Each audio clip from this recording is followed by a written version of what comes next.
빚을 정리하기로 마음먹고 법원에 신청까지 다 했는데 결과가 나왔어도 왜 몇 년을 더 기다려야 할까요? 실제로 이런 분들이 많습니다.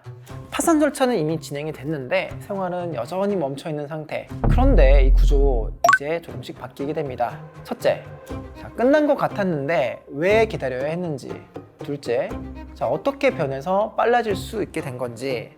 셋째, 이 변화가 모두에게 적용이 되지 않는 이유가 혹시 있는지. 오늘 영상 보시면 이 세 가지는 분명히 이해하실 수 있을 거라고 생각합니다.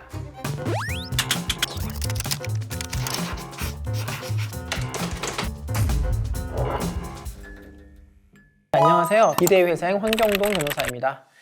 그동안 많은 분들이 파산을 진행하고 나서도 곧바로 일상으로 돌아가지는 못했습니다. 이유는 집이나 땅 같은 재산 정리, 또 돈을 나누는 과정이 남아 있으면 그게 다 끝날 때까지 결과를 이루었기 때문입니다. 문제는 이 과정이 오래 걸려도 그 기다림을 당사자는 그대로 인내했어야 했다는 점입니다. 실제로 어떤 불편이 있을까요?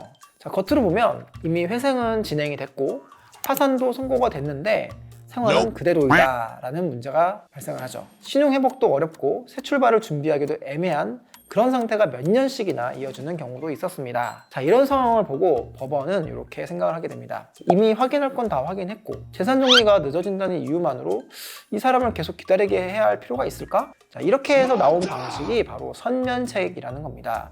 서울회생법원은 2026년 1월 2일 실무준칙 개정을 통해 선면책 운용 기준을 명확하게 정리했습니다.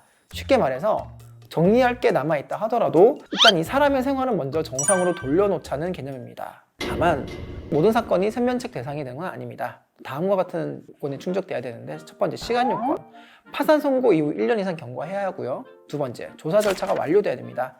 면책 불허가 사유가 있는지, 채권자 이의 가능성이 있는지, 법에서 요구하는 절차가 모두 마무리되었어야 됩니다.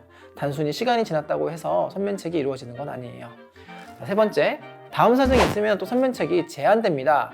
채권자에게 이의 신청 기간이 아직 보장되지 않은 경우, 또 면책 불허가 사유가 존재하고 재량 면책 판단도 어려운 경우, 또 채무자의 책임 있는 사유로 절차가 지연된 경우, 향후 파산 절차 과정에서 채무자의 협조가 반드시 필요한 경우, 그 밖에 부적절하고 판단되는 특별한 사정이 있는 경우, 이런 요건들은 선면책이 예외적인 제도임을 분명히 하면서도 남용을 방지하기 위해 안전장치라고 볼 수 있죠.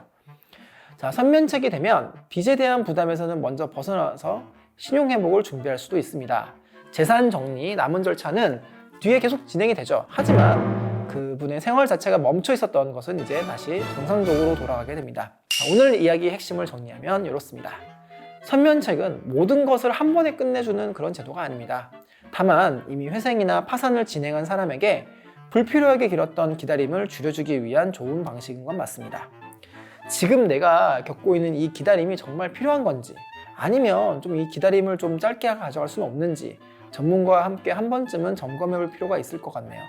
파산을 진행하셨다면 굳이 삶까지 멈춰야 할 이유는 없기 때문입니다. 지금까지 디데이 회생 환경동 변호사였습니다. 감사합니다.